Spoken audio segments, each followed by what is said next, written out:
Back with Alan Gassman. We'll start out with Florida being a right to work state. Your 90-day probation. Does it have to be 90 days?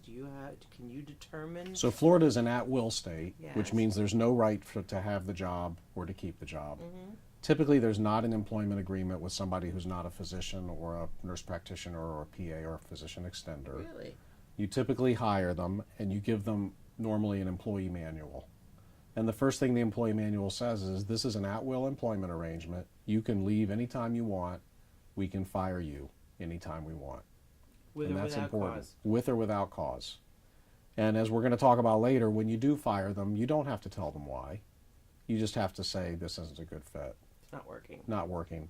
Now, in Florida and many of the states, if you have them sign a document that says that they understand that the first 90 days is probationary, then if you terminate them within the first 90 days, that does not count against your unemployment insurance rate. Okay. And they will not draw against your account for their unemployment insurance. So then it's a good thing to have.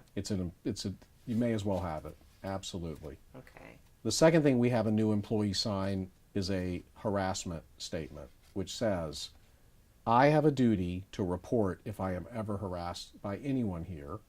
I can go to any of the following four people: the owner's spouse, the office manager, the CPA firm.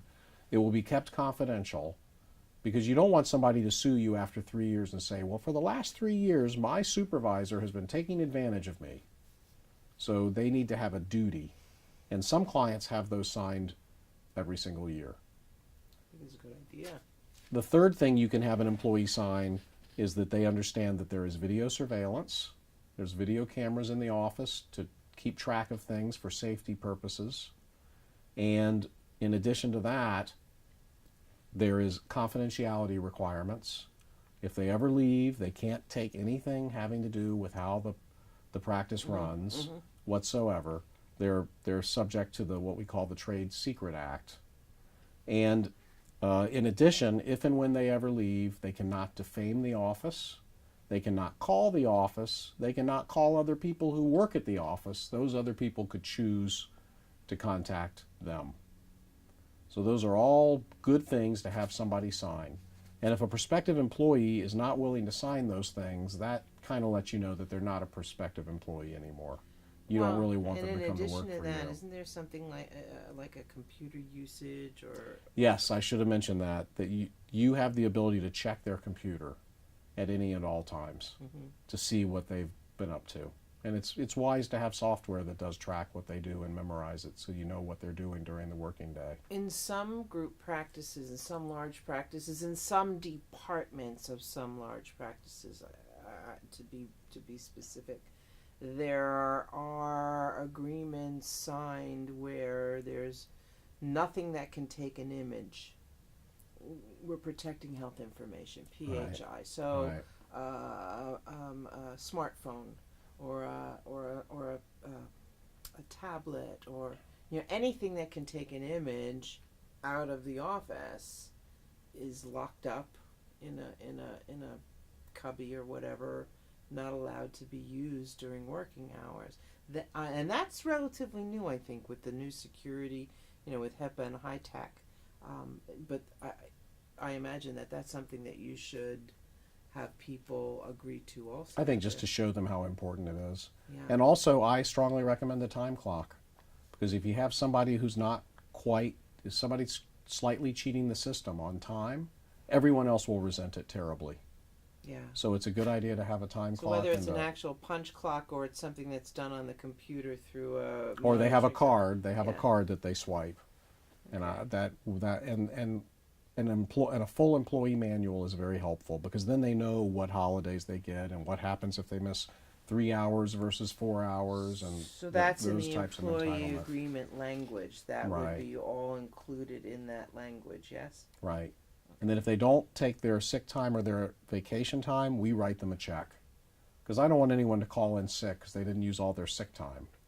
The last month of the year, suddenly everybody's calling sick because they didn't use their sick time. I'm more than glad to write them a check for 1.5 times the value to Nice. reward them for not being sick. can I come work for you? Absolutely. Absolutely. After you sign all these agreements, yes. Well, yeah, I've signed a bunch of agreements. Thank you very much.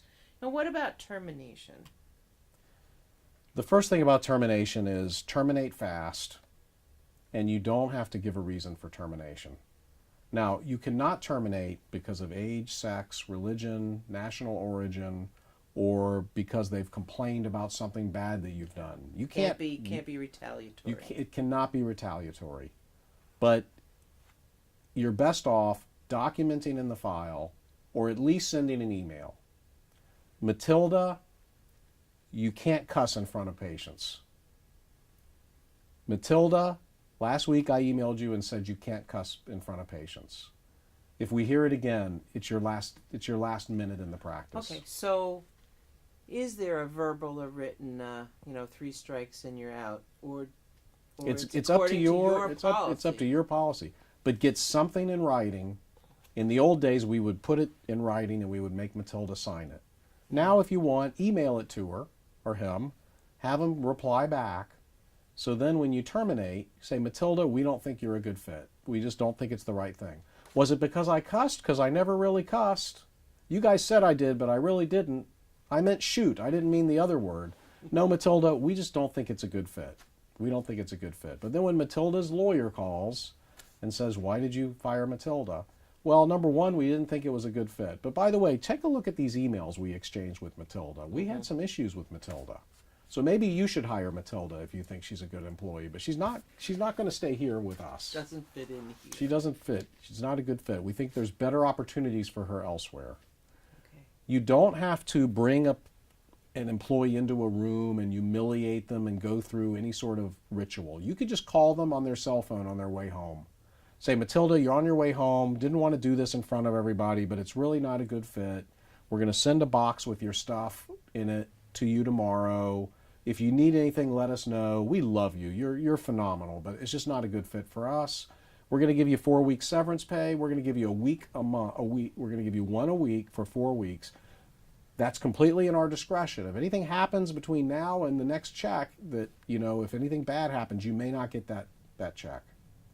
So then Matilda behaves pretty well for 4 weeks. She's cooled down by then. Hopefully she's found her next job. And hopefully you terminated her before the 90th day. Yeah. Okay. Anything else on termination, or are we done? I think that's a good lead. Okay.